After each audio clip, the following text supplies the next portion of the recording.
Bonsoir à tous. Très heureux de vous retrouver sur Vox Africa dans le cadre de cette nouvelle chronique.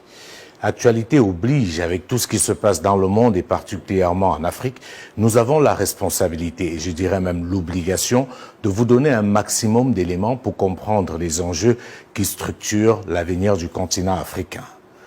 Aujourd'hui, on va parler de la France et notamment des raisons de sa présence en Afrique. Avant d'y aller, je vous propose d'écouter celui qui en parle le mieux. Il s'agit du président de la République française, Emmanuel Macron. La France n'a plus de précaré en Afrique. Elle a des devoirs, des intérêts, des amitiés qu'elle veut bâtir, poursuivre, renforcer. Nous avons des intérêts à défendre. Et je pense que quand on parle d'Afrique, il faut le dire clairement, parce que ça va beaucoup mieux en le disant. On ne va pas faire le bien commun. On a des défis communs. Le changement climatique, c'est un défi commun. Essayer que la jeunesse africaine trouve un avenir, je dirais que c'est un défi commun, parce que ce sera aussi notre problème si on n'y arrive pas. Mais on va défendre des intérêts. Et c'est ça un partenariat réciproque et équilibré. C'est qu'on ne prend pas les gens pour des imbéciles.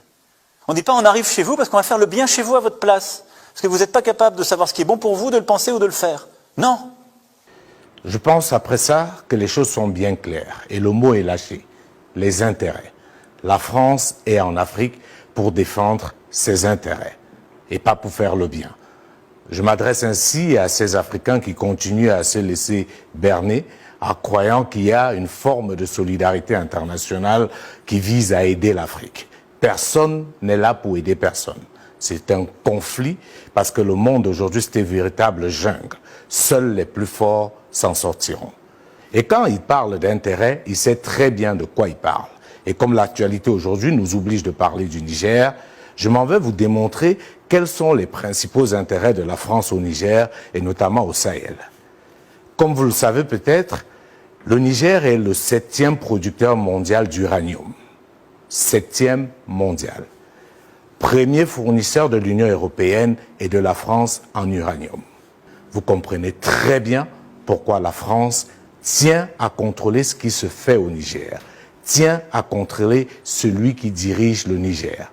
Parce que les accords qui ont été faits sur l'uranium du Niger profitent à la France et pas au Niger. Sinon, le Niger ne serait pas l'un des pays le plus pauvres du monde. Il est d'ailleurs régulièrement placé avant-dernier pays le plus pauvre du monde. Deuxième élément géostratégique pour la France dans le Sahel et pour l'Europe de manière élargie, c'est le transsahélien. Ce pipeline qui permet de transporter le gaz de l'Afrique vers l'Europe. Vous comprenez très bien qu'avec la conjoncture actuelle au niveau de la scène internationale, à cause de la guerre en Ukraine, le gaz africain devient incontournable. Donc pour ces puissances-là, si elles ne peuvent plus contrôler ce transsahélien, cela présente pour elles un véritable danger et un véritable risque. Ceci étant dit, quand on a des intérêts, qu'est-ce qu'on fait? On les protège et par tous les moyens. C'est ce qui justifie la présence des bases militaires françaises en Afrique. Ces bases militaires sont là justement pour protéger les intérêts de la France sur le continent africain. Les bases telles qu'elles sont aujourd'hui sont un héritage du passé. Et elles sont, il faut être lucide, un prétexte pour beaucoup d'opposants de la France et parfois un prétexte pour ne pas régler les problèmes politiques sur le terrain. Quand il y a une base avec beaucoup trop de militaires, on se dit il y a là une assurance vie, c'est pas la peine de traiter politiquement un problème qu'on a. La France n'est pas une assurance vie au règlement des problèmes politiques des différents pays. Je le dis très clairement. Et le rôle de la France n'est pas de régler toutes les situations en Afrique. Je le dis tout aussi clairement et humblement. Et à côté de ça, nous devons donc avoir une visibilité qui n'est pas la même. Parce qu'on l'a bien vu ces derniers mois et ces dernières années. Si c'est le cas, très vite, avec beaucoup de propagande aussi, les gens se retournent et disent « notre problème est là, c'est eux, ils sont en train de soutenir un coup d'État, ou ils soutiennent le pouvoir en place ». Et donc on a besoin que nos partenaires africains expriment leurs besoins, sécuritaires et militaires, l'assument, nous le décrivent, que nous soyons au rendez-vous de ce qu'on doit faire, c'est pourquoi on restera, mais avec une empreinte réduite en propre, mais nous allons plus former, plus équiper et mieux accompagner, parce que ce sera sur la base d'une demande exprimées. Et donc ces bases ne seront pas fermées, pour ce qui est des principales bases. Il peut y avoir des réajustements après des dispositifs en fonction du dialogue que nous aurons avec les uns les autres et des besoins, mais elles seront réaménagées et elles deviendront académies, bases conjointes, etc. J'espère que vous avez noté avec moi toutes les contradictions de cette prise de parole d'Emmanuel Macron. En fait, pour qu'on se comprenne très bien, le contexte est particulier. L'attitude de la France en Afrique est de plus en plus décriée. Et l'une des choses qui fait le plus jaser, ce sont ses bases militaires. Mais les dirigeants politiques français sont, disons-le ainsi, très malins. Ils vont essayer d'anticiper, comme cela avait déjà été le cas avec la décolonisation. Car ils se sont rendus compte que la décolonisation ne pouvait plus se poursuivre sur la même forme, ils ont anticipé avec la conférence de Brazzaville pour essayer de voir comment ils allaient continuer à garder les avantages de la colonisation en faisant semblant de partir. C'est la même chose qui est en train de se dérouler aujourd'hui avec les bases militaires. La France a conscience, avec ce qui se passe dans le Sahel, que sa présence militaire en Afrique est un réel problème. C'est pour cela qu'elle anticipe et essaye de parler d'une quelconque transformation. Mais où le problème se pose, c'est qu'Emmanuel Macron oublie que c'est aux Africains de décider s'ils veulent que les bases militaires françaises restent en Afrique. Je vous prends un exemple. C'est comme si vous êtes chez vous, quelqu'un s'y installe de force, et quand vous lui demandez de partir, il dit non, je ne pars pas, je reste. J'ai conscience que je suis chez vous, mais je vais changer de chambre. Désormais, je vais faire le ménage, je vais vous aider à faire la cuisine, mais en aucun cas, je n'envisage partir. On est encore là dans un jeu de dupes. Il faut bien expliquer au président français que les Africains sont libres de demander immédiatement le départ de l'armée française du territoire africain. Ces territoires appartiennent aux Africains. Et une fois qu'ils seront partis, on pourra décider, si on veut, de les rappeler à nos conditions ou de rappeler quelqu'un d'autre. Mais on ne peut pas s'installer chez les gens et décider de ce qu'on va y faire et décider d'y rester, y compris contre leur volonté. L'autre élément important qu'on pourrait relever, c'est pourquoi est-ce que les États africains n'exigent pas aussi d'avoir des bases militaires en France, par exemple? Comme vous le savez, l'un des principes fondamentaux de la diplomatie, c'est bien entendu la réciprocité. Ça veut tout simplement dire que les États africains sont libres aujourd'hui d'exiger de la France et des pays occidentaux en général d'avoir également des bases militaires chez eux. Ça peut sembler risible, mais c'est la réalité. Il va falloir qu'on y arrive. La présence militaire des autres puissances sur notre territoire constitue une menace permanente pour notre sécurité. C'est une forme d'épée de Damoclès qui pèse sur la tête de nos fragiles États. Il est question tout simplement de prendre nos responsabilités. Soit on les oblige à partir tout de suite et maintenant, et on décide quel type de coopération militaire on veut avoir et avec quel pays on veut le faire, soit également, pour aller très vite, on exige d'avoir également des bases militaires de leur côté. C'est de ça qu'il est question dans ce jeu qui se structure sur le continent africain. Après la question des bases militaires, il y a un autre sujet qui fait beaucoup parler et sur lequel la France se gargarise à chaque fois d'avoir aidé ou même d'avoir sauvé l'Afrique. C'est la lutte contre le terrorisme. Je vous propose, avant d'aller plus loin, d'écouter une fois de plus Emmanuel Macron sur cette question du terrorisme en Afrique. Et il y a une déception parce que on a peut-être trop laissé croire que c'était nous tout seuls qui allions régler en totalité la question du terrorisme sur le continent africain. Je m'honore du fait que dès 2013, nous ayons joué un rôle qu'aucun autre pays non africain n'a jamais joué. Aucun autre. C'est notre fierté et c'est pourquoi je me mettrai toujours en colère et m'indignerai devant les dirigeants, les journalistes, les opinions publiques qui attaquent la France sur ce sujet. Parce que nos enfants sont morts en Afrique pour lutter contre le terrorisme là-bas. Mais ce n'était pas la France toute seule qui pouvait lutter seule contre le terrorisme sur le continent africain. Et donc là, il y a eu une déception. Mais, parce qu'il y a une forme de malentendu. Si les gouvernements africains ne jouent pas leur rôle, si en quelque sorte ils transfèrent tout à la présence militaire française, on n'y arrivera jamais. Et on a en effet trop laissé s'installer l'idée que la France était responsable de tout. Et donc quand il y a une déception, assez logiquement, les gens viennent vers nous en disant « c'est votre faute ». Non, ce n'est pas notre faute parce que ce n'est pas chez nous. Et c'est une réalité. Et donc cette humilité, c'est en effet du pragmatisme, et c'est juste remettre les choses au bon niveau. Après avoir écouté ceci, on est obligé de répondre au président français, comme il nous a d'ailleurs interpellés en tant que journaliste dans sa prise de parole. Il ne voudrait pas être critiqué, mais nous serons obligés de lui apporter de la répartie. La première chose qu'il fait expliquer à Emmanuel Macron, et je pense qu'il le sait, c'est qu'ils n'ont pas intervenu dans le Sahel pour sauver le Mali. Ils ont intervenu pour protéger les intérêts de la France. D'ailleurs, c'est lui-même qui l'a dit dans l'extrait que nous avons écouté au début. Ça, c'est la première chose. La deuxième chose, c'est qu'on veut bien comprendre le rôle historique que la France a joué dans la lutte contre le terrorisme en Afrique.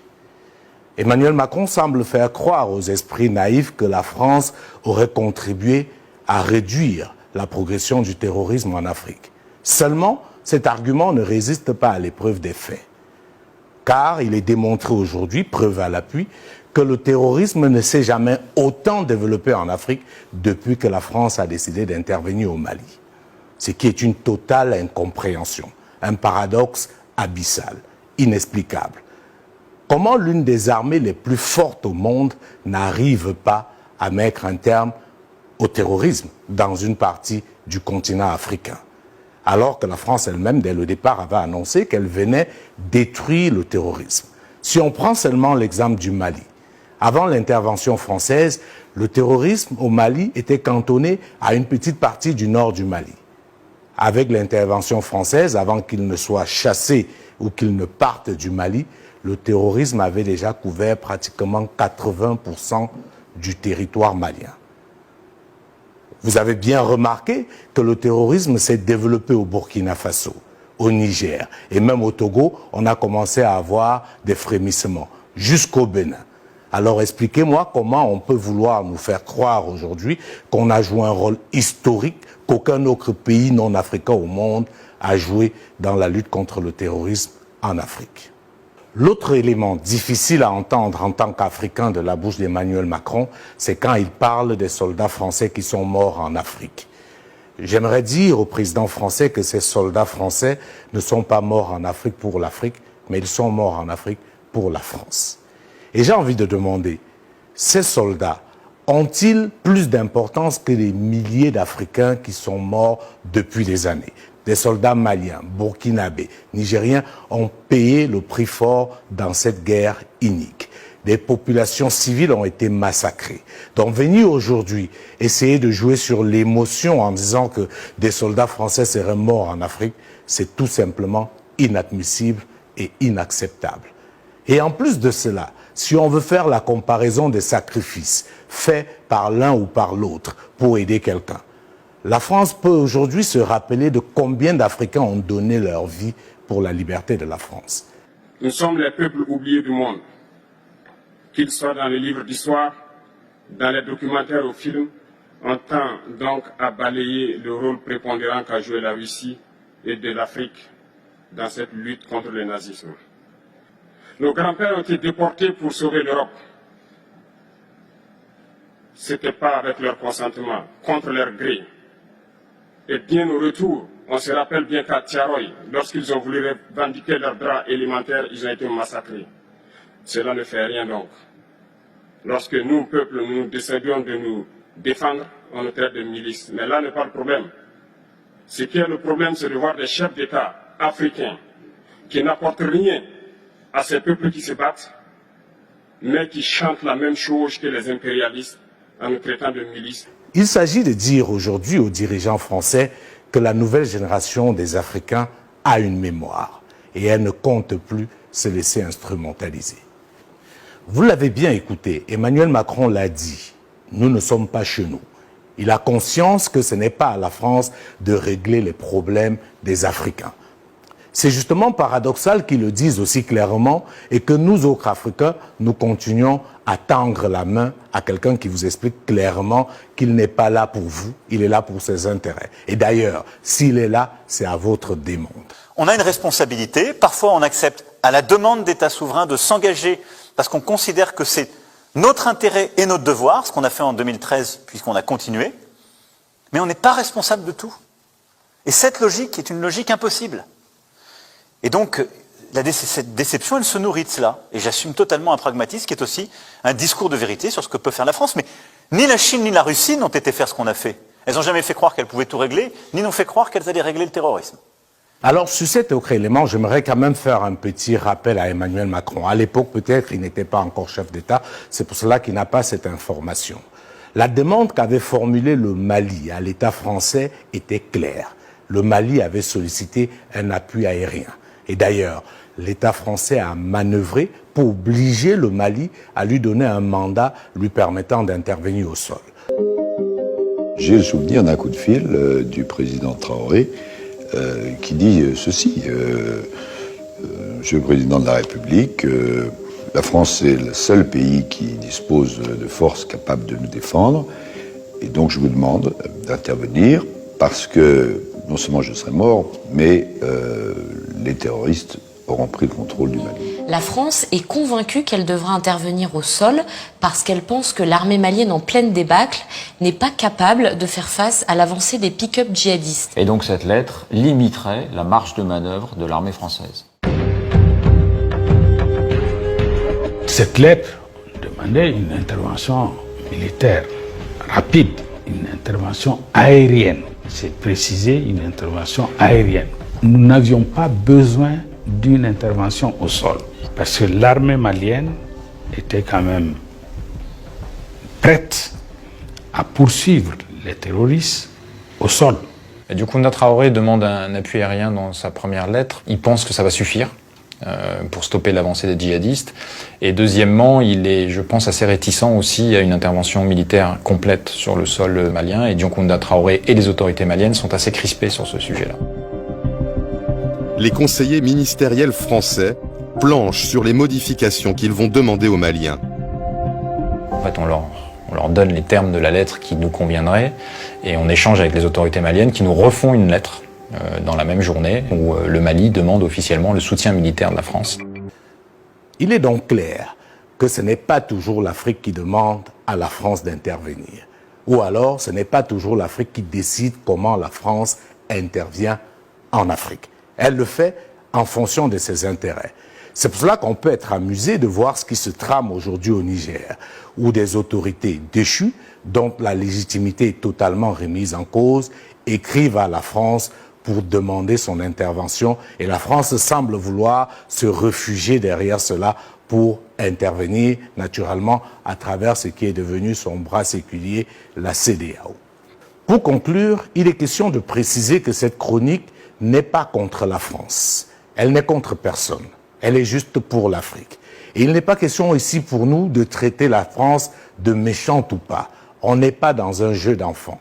La France est dans son rôle et elle doit se battre pour ses intérêts. C'est à nous autres Africains de savoir où se situent les nôtres. Il est temps d'arrêter de pleurnicher. Il est temps d'arrêter d'accuser les autres. On est dans une jungle et dans la jungle, on se bat. C'est la logique de la chaîne alimentaire. Donc il faudrait que nous, autres Africains, nous arrêtons. C'est bien de dénoncer comme nous le faisons, mais comme aimerait dire quelqu'un, la dénonciation ne peut pas constituer un projet. Le rejet n'est pas un projet. Que voulons-nous, nous autres Africains? C'est la question qui doit nous préoccuper aujourd'hui. Le but n'est pas de pointer, je le dis une fois de plus, un doigt accusateur sur qui que ce soit. En espérant bien entendu que ceux qui ont la charge de nos pays aujourd'hui comprennent que l'Afrique est à un moment décisif de son histoire et que les choix qu'ils feront aujourd'hui conditionneront la suite de notre continent.